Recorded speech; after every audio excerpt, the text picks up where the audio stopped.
Le design thinking est mort, vive l'innovation comme science et vive Doji, la nouvelle école qui la porte. Bonjour, je suis Miguel Aubuis, ça fait 25 ans que je fais la recherche fondamentale et appliquée en innovation. Il y a quelques années, j'ai obtenu un résultat fondamental, une compréhension à la fois globale et universelle du processus d'innovation. Ce résultat, publié dans un livre titré L'innovation comme science, est déjà enseigné par 4 universités sur 2 continents. Et elle a bouleversé le travail de très nombreux professionnels. Aujourd'hui, avec un groupe d'experts passionnés, nous avons décidé d'aller encore plus loin.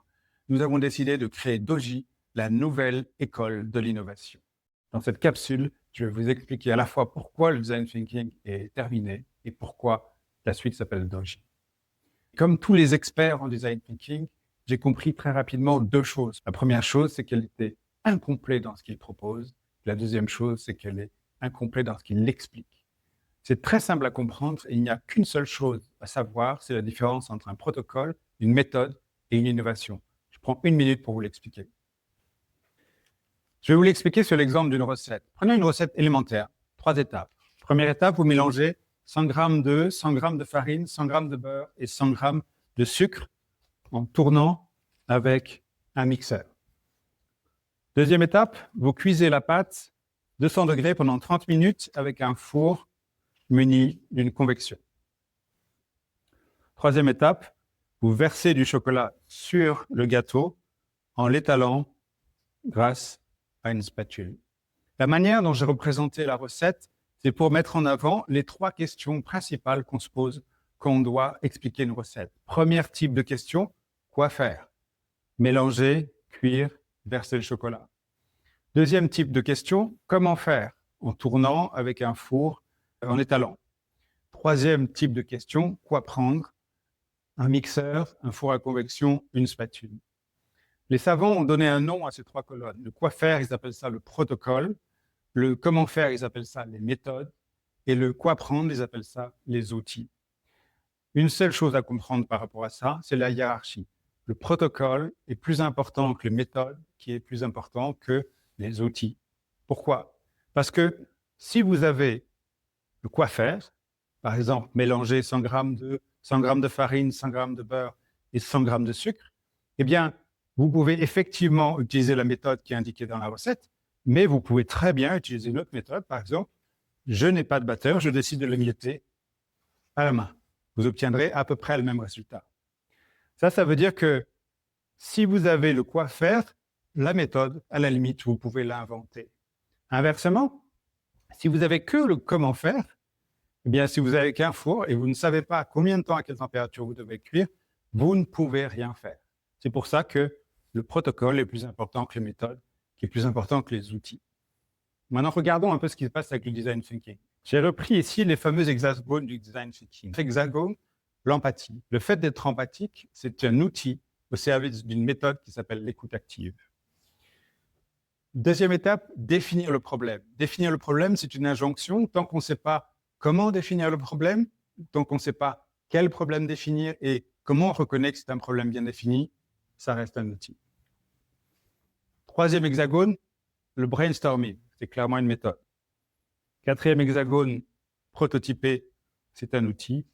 Et tester, c'est un outil au service d'une méthode qui s'appelle la co-construction. Et vous voyez que la méthode du design thinking vous donne 5 éléments et aucun protocole. À aucun moment, vous ne savez quoi faire exactement. C'est pour ça que la plupart des experts se trouvent toujours dans une situation difficile. C'est qu'on vous dit, par exemple, brainstormer, vous ne savez pas quand vous devez vous arrêter. Vous n'avez aucun critère pour savoir que vous avez trouvé l'idée correspondante qui permet de faire l'innovation. Pareil pour prototyper et tester. À quel moment on arrête la séquence de prototypage et tester? On ne le sait pas. Donc, vous voyez qu'il manque une chose essentielle au design thinking, c'est le protocole. Nous, à Doji, ce qu'on a fait, c'est qu'on a craqué le protocole de l'innovation. On est capable de répondre à ces questions. Ces 3 étapes de l'innovation, c'est quoi faire à chaque fois. Je vais vous l'expliquer.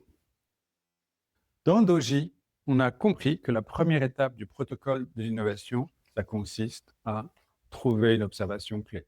Et l'observation clé, on est capable de la définir. On dit elle a 3 caractéristiques, A, B et C. Et donc, vous êtes capable de savoir si vous avez, oui ou non, une observation clé. C'est un quoi faire complet. On définit aussi la deuxième étape comme étant formuler l'idée clé. Et pareil, on va définir ce que c'est qu'une idée clé, en sorte que n'importe qui va pouvoir dire ça c'est une idée clé et ça ce n'est pas une idée clé. On doit arrêter, on doit continuer le travail. Troisième étape, réaliser l'objet clé. Encore une fois, on va définir ce que c'est qu'un objet clé, en sorte que toute personne va pouvoir dire à un moment oui, on est arrivé à un objet clé, ou non, il faut encore travailler. Dès qu'on a compris ça, eh bien, on va définir des méthodes. La méthode pour trouver l'observation clé en design thinking, c'est l'écoute active, dont l'empathie et la définition du projet sont des outils. Deuxième séquence, formuler l'idée clé. Ici, on a la méthode du brainstorming, dont divergence, convergence sont par exemple des outils. Troisième étape, réaliser l'objet clé. La méthode que l'on définit, c'est la co-construction, dont tester et prototyper sont des outils. Et vous voyez comment on a réussi à compléter le principe du design thinking en sorte qu'il devienne efficace. On répond enfin aux questions de savoir quoi faire à chaque étape. Non seulement on répond aux questions de savoir quoi faire à chaque étape, mais on a une réponse pour les questions auxquelles le design thinking ne répond pas. Par exemple, le design thinking nous dit que la méthode d'innovation pour trouver l'observation clé, c'est l'écoute active. Mais si vous observez l'histoire de James Dyson, il n'a pas utilisé l'écoute active, il a observé son aspirateur. Ça veut dire que ce n'est pas la seule méthode. Quelle est la méthode qui correspond à l'approche qu'a utilisée Dyson pour innover? On n'a pas la réponse dans le design thinking. Deuxième question, concernant l'idéation.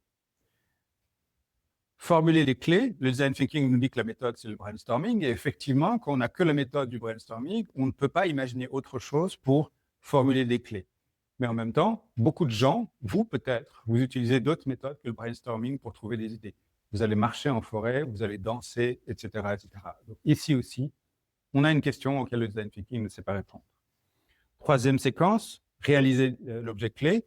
Ici, la méthode que nous propose le design thinking, c'est la co-construction avec des primo-utilisateurs et utilisatrices, les personnes à qui vous destinez votre innovation.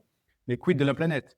Si jamais ces personnes primo-utilisatrices veulent un produit qui va détruire l'écosystème, personne n'est là pour vous arrêter dans le design thinking. Ici encore, il y a une question extrêmement importante. Et je vais vous montrer tout de suite comment Doji permet de répondre à toutes ces questions. Je vous reviens. Ici, j'ai simplifié le tableau des protocoles, méthodes, sans me préoccuper des outils. Donc, j'ai uniquement les deux premières colonnes de ce qu'on avait avant. Je vous explique, nous avons craqué chez Doji le protocole d'innovation. Première étape, trouver l'observation clé. Ici encore, on l'a défini, on sait ce que c'est exactement. Deuxième étape, formuler l'idée clé. Ici encore, on sait ce que c'est. Troisième étape, réaliser l'objet clé. Quand on a discuté de la première étape, trouver l'observation clé, on a mentionné cette méthode qui s'appelle l'écoute active, qui est effectivement une méthode qui permet d'innover. Mais à partir du moment où vous savez exactement ce que vous devez faire, toutes les méthodes qui vous permettent d'atteindre ce but sont valables. Et en particulier, vous pouvez réfléchir à d'autres méthodes qui existent, comme l'observation active, qui est précisément la méthode qu'a utilisée Dyson pour innover dans le cas de l'aspirateur sans sac. Et puis, vous pouvez en inventer autant que vous voulez à partir du moment où vous obtenez votre résultat, c'est-à-dire votre observation clé. Deuxième étape, formuler l'idée clé. Ici encore, on a dit qu'une des méthodes possibles, c'était le brainstorming. Mais qui a dit que la seule manière d'avoir des idées, c'était de passer par le langage? Ici encore, vous connaissez l'objectif, vous savez quel est le quoi faire, vous pouvez inventer la méthode du brainstorming, par exemple, qui est une autre méthode qui peut-être vous correspond mieux. Troisième étape, réaliser l'objet clé. Ici encore, on a dit que la co-construction, c'était la méthode utilisée par le design thinking, mais à partir du moment où vous savez quoi faire, vous pouvez inventer une autre méthode qui va vous donner le résultat, et par exemple, faire un processus de co-construction avec la planète. Donc, vous voyez comment, à partir du moment où vous avez le protocole, tout le reste sont des conséquences. Tout le reste sont libres d'être inventés comme vous voulez. Et non seulement vous voyez que tout est cohérent, mais en plus, vous avez la formule secrète pour inventer vous-même une méthode pour trouver l'observation clé, vous-même une méthode pour trouver l'idée clé, vous-même une méthode pour réaliser l'objet clé, une méthode qui vous corresponde. Voilà pourquoi Doji va remplacer le design thinking, à la fois dans la manière dont les entreprises vont innover et aussi dans la manière dont les coachs vont aider les entreprises à innover.